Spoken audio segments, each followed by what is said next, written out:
Nah, kenapa gue jelasin tadi dua dimensi dengan dua kayak gitu dulu? Karena ceritanya gini.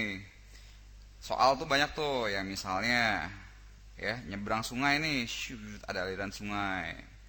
Aliran sungainya ternyata 3 meter per second kecepatan sungai. Nih, arah X. Ada ada getek nih mau nyebrang 4 meter per second, kecepatannya dia arah Y. Oke. Oh, ternyata panjang sungai lebar sungai 20 meter. Berapa lama dia nyampe? Ya gampang. Lagi-lagi ya kita cuma peduli dengan Y-nya. Set, sama kayak tadi persis kan?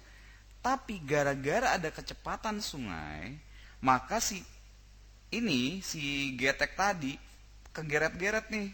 Jadi kesininya juga kegeret 3 meter per second.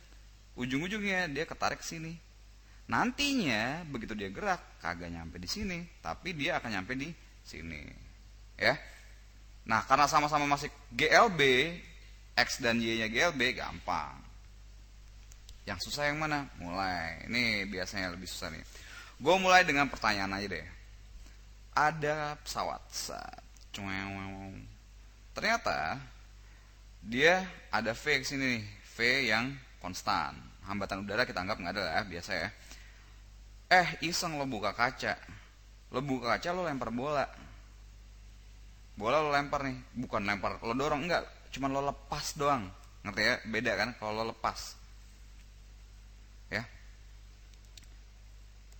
Bolanya ini, andaikan ini bumi, ini ada pengamat yang diam terhadap bumi. Pesawat bergerak terhadap bumi, dia gerak nih. Bagi si pengamat ini, dia geraknya gimana si bola ini? Apakah jatuh nguek tak kena palanya? Atau dia bakal jatuhnya begini? Apakah dia bakal jatuh begini? Nah, coba pikir baik-baik ya. Pause dulu kalau perlu. Yang mana yang akan bekerja? Ingat, ini di bumi ada gravitasi pasti kan? Nah, ya. Kalau udah, mari kita bahas. Ketika bola itu dilepas, lihat si pesawat punya V konstan arah mendatar. Berarti ada Vx-nya yang tidak sama dengan 0, ya kan? Sebagai benda, kalau misalnya lo lihat itu bola, ya misalnya pesawatnya diem nih, walaupun nggak mungkin, tapi misalnya pesawatnya diem, bola dilepas dari pesawat, dia geraknya bakal lurus ke bawah aja gitu kan? Dengan kecepatan Vy-nya dipengaruhi oleh gravitasi. Dia terkena gravitasi. Maka Vy-nya akan sama dengan G kali T kan? Ya gak? Karena 0, awalnya 0. Set, dilepas G kali T. Makin lama, makin cepat. Detik pertama misalnya kecepatan segini. Detik kedua bertambah. Set, bertambah. Terus ya makin kencang. Kalau dia diem. Dari komponen Y-nya udah tahu. V-nya dipengaruhi oleh gravitasi cepatnya segini. Dari komponen X-nya, kalau sekarang pesawat itu bergerak, Vx-nya tidak sama dengan 0. Berarti awalnya ada Vx yang arahnya ke sini. Ya kan? Ketika lo ngelempar bola dari pesawat, bola itu awalnya punya kecepatan awal yang sama dengan kecepatan pesawat. Ya nggak? Karena bola itu kebawa oleh pesawat kan?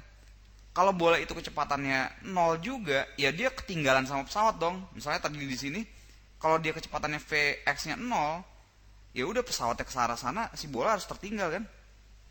Kenyataannya kan bola ngikut di pesawat. Begitu dilepas, maka si bola punya Vx yang sama dengan kecepatannya pesawat nih.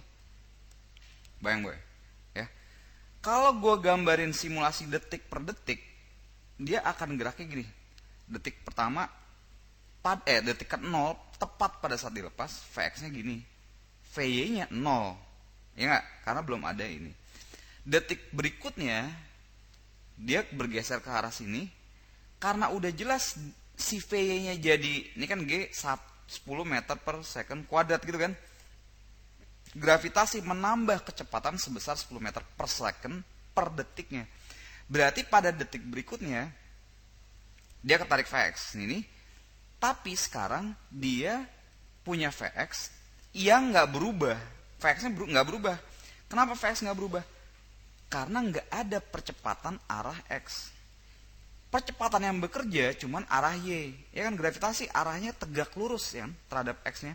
Jadi nggak ada gaya arah X nih, nggak ada gaya arah horizontal. Yang ada cuman arah vertikal doang. Bisa ya, ngerti ya? Karena arahnya vertikal doang, dia pengaruhnya terhadap V-nya doang. Terhadap Vx-nya nggak ngaruh, konstan, tetap kayak kecepatan awal. Tapi pada detik kedua ada Vy sebesar ini misalnya. Ya, Vy misalnya segini karena ditarik oleh gravitasi. Jadinya tadinya arah bola geraknya ke sini doang, sekarang arah bola geraknya jadi ke sini. Vx tambah Vy biasa. Ya kan, vektor. Pada detik berikutnya gimana? Vx-nya konstan, nggak berubah. Tapi gravitasi membuat nambah lagi Vy-nya, bertambah lagi. Tadi segini jadi 2 kali lipat nih. Jadi kecepatannya jadi gini. Pada detik berikutnya lagi, ya misalnya di sini, set Vx-nya sini makin kenceng Vy-nya. Jadi arahnya gini. Nah, jadi pelan-pelan nih belok. Jadi arah pergerakannya dia tuh kayak parabolik gitu. Set, makin lama makin curam karena V-nya makin gede, komponen Y-nya makin gede. Tadinya misalnya segini, komponen Y-nya segini. Pada di sini Vx-nya segini, V-nya segini. Berikutnya lagi pada di sini Vx-nya segini, V-nya segini. Sini terus set makin curam, sini makin curam lagi. Bayang ya? Nah, kenapa? Ingat, pada arah Vx-nya konstan, pada Y dia dipengaruhi oleh gravitasi, yaitu AY ya, percepatan arah Y yang membuat makin cepat gitu. Nah, si A ini cuma berpengaruh pada Y karena gravitasi arahnya tegak lurus terhadap X, ya, arahnya benar-benar vertikal.